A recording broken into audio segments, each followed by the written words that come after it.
every year, culture decides that someone or something has that it factor, that je ne sais quoi. And in 2022, it was a word, a 50-year-old word. Gaslighting is an incredibly useful term, but it's been useful for decades. Last video, I traced how it went from a shy little clinical term to the lexical it girl of pop culture. Today, we tackle the why.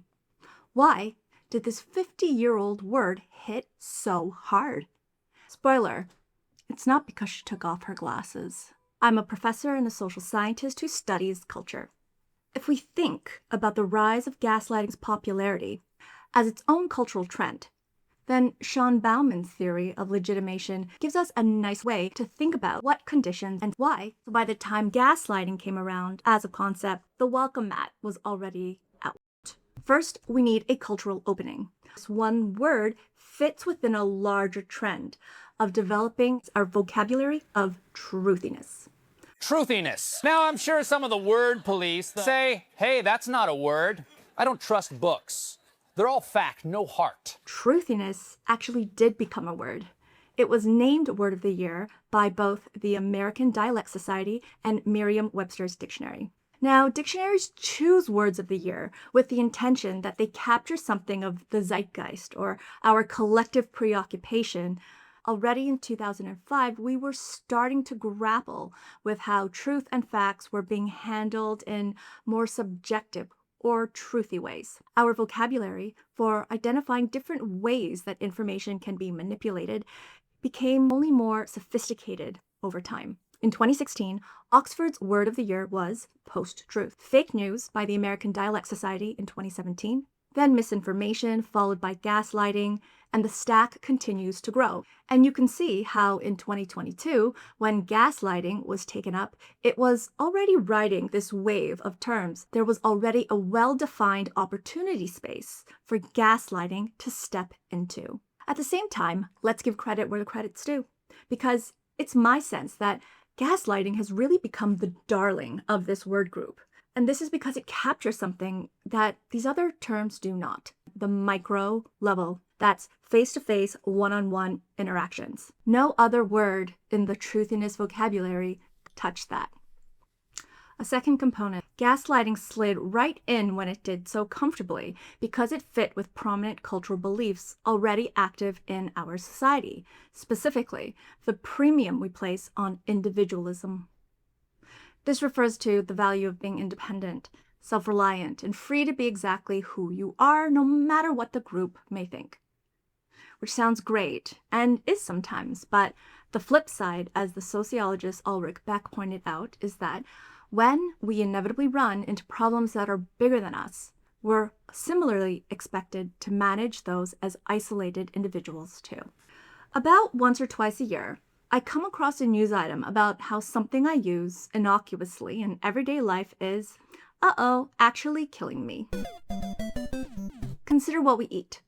There's the dirty dozen list of fruits and vegetables that we're told to avoid because they're heavily treated with pesticide. Do you wear lipstick? Lead. The good news is that some brands and shades have less lead than others. You just have to go to this database where it has a list and compares the products in terms of how much heavy metal is in them. The conventional response is this kind of knee-jerk, well, just make sure you do your research or do your due diligence. Well, to that I say, how about you do the research and you do the due diligence before you sell the stuff to me? Because there is another version of the world where regulators and stakeholders intervene earlier in the commodity chain and simply say, hey, don't do that. Don't put that in there. And in that world, I get to just focus on gaslighting myself about what my face really looks like by using makeup and without needing a chemistry degree to figure out which products are safe and in what cumulative amount. Now maybe that level of regulation sounds completely unrealistic to you, and it should just be common sense that each of us need to manage our own risks and do our own research. But that's exactly the point. That's what a legitimating ideology does. It doesn't have to persuade you from scratch. It simply makes certain ways of understanding the world feel obvious and natural and like common sense. A similar approach can be seen in the way that we treat how people navigate our truthiness environment. If you end up believing a fake headline or sharing as if it were real, well, you should have done your research. You should have watched the other network instead. You know the one. But maybe there's a world where someone upstream at either network or any paper says, That's crap. and my point isn't that censorship is the answer to everything. There's a spectrum. We've organized our media environment around the assumption that individuals are the ones who are responsible to learn to identify misinformation, to spot deepfakes. Even fact-checking seems to be increasingly falling on the average citizen.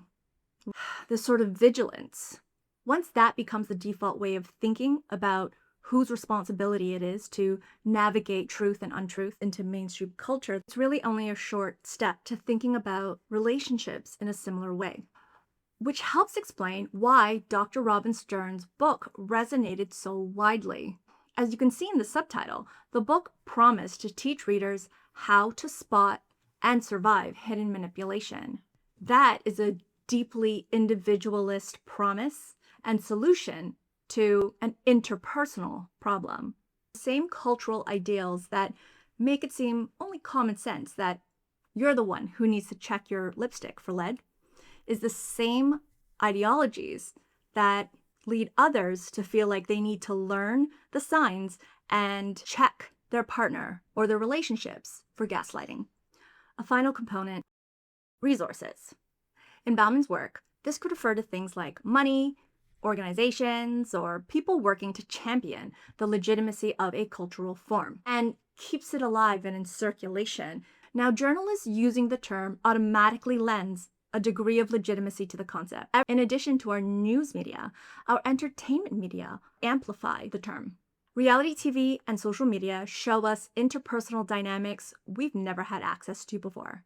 Gaslighting is something that occurs over repetitive micro moments within the context of intimate relationships. And that's exactly what this genre of television puts on camera. The shows supply the case studies, the social media platforms host the debates, threads and comments that debate what is gaslighting really? Does this particular incident count as gaslighting? All of this discussion about gaslighting, it keeps the word in the public eye and reinforces the sense that spotting gaslighting, spotting truthiness in the news, in our public events, and in our personal lives is a necessary skill for us to possess as individuals. Gap in our truthiness vocabulary at the one-on-one scale, a perfect fit with beliefs about individual responsibility, and media keeping it in constant rotation. All of these factors combined to make gaslighting the right term at the right time. When we stop thinking of it as solely happening in a private moment and instead properly contextualize it as something that occurs between two people who live in a culture, in a society, can recognize and appreciate how, for gaslighting to work, broader social inequalities need to get into that room. No gaslighter is an island. And that's what we're going to explore in the next chapter of the Sociology of Gaslighting here at Soc Curious. Until then, stay safe and stay curious.